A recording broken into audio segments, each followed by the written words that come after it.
Assalamualaikum warahmatullahi wabarakatuh. Perkenalkan, nama saya Iqbal Putra Pratama dari kelas 1110. Di sini saya akan menjelaskan tentang komponen dalam motherboard di semua ini. Yang pertama ada chipset.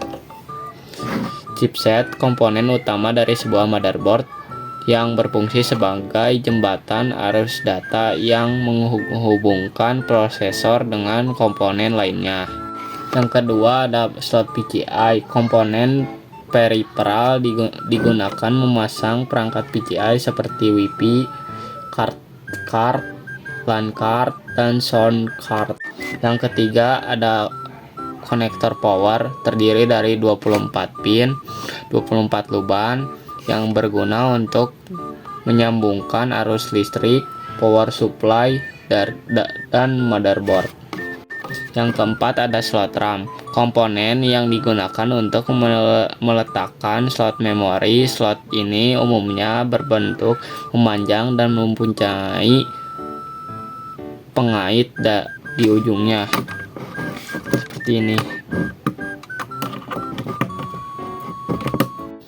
Yang kelima ada NOT bridge, adalah untuk menangani proses yang berkaitan dengan prosesor, RAM, dan supply power. Yang keenam ada SATA dan slot ID, menghubungkan motherboard dengan hard disk dan optical drive. Yang ketujuh ada short bridge, adalah untuk menangani proses yang berkaitan dengan PCI, ID, controller, keyboard, ROM, BIOS, mouse, LAN card, termasuk modem dan fungsi input/output lainnya.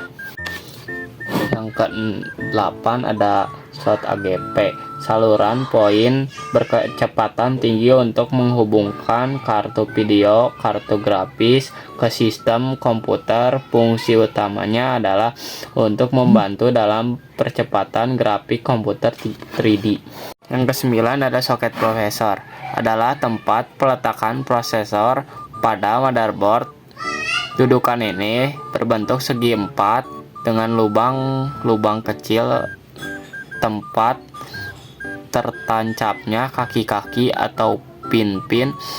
Prosesor yang tersusun membentuk matriks 2 dimensi yang berfungsi untuk meletakkan prosesor ke motherboard.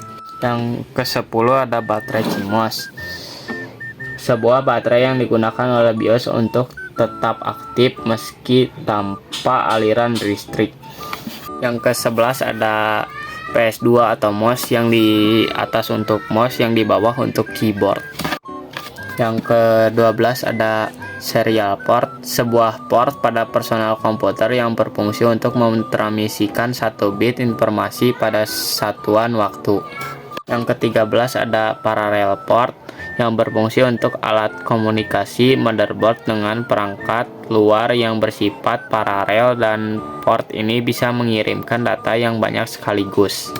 Yang ke-14 ada VGA port, video graphic adapter, adalah perangkat output yang berfungsi untuk mengubah bahasa mesin menjadi tampilan baik grafis maupun teks mode di layar monitor.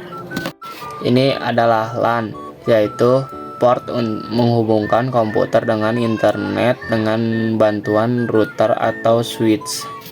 Yang ke-15 ada USB port, yang menggantikan fungsi PS2 untuk keyboard dan mouse. Yang ke-16 ada port audio, yang atas untuk mikrofon, yang tengah untuk line in, yang bawah untuk layout. Yang terakhir adalah prosesor. Fungsi prosesor adalah untuk mengakses data dan mengontrol sistem yang ada pada komputer. Sekian dari saya. Assalamualaikum warahmatullahi wabarakatuh.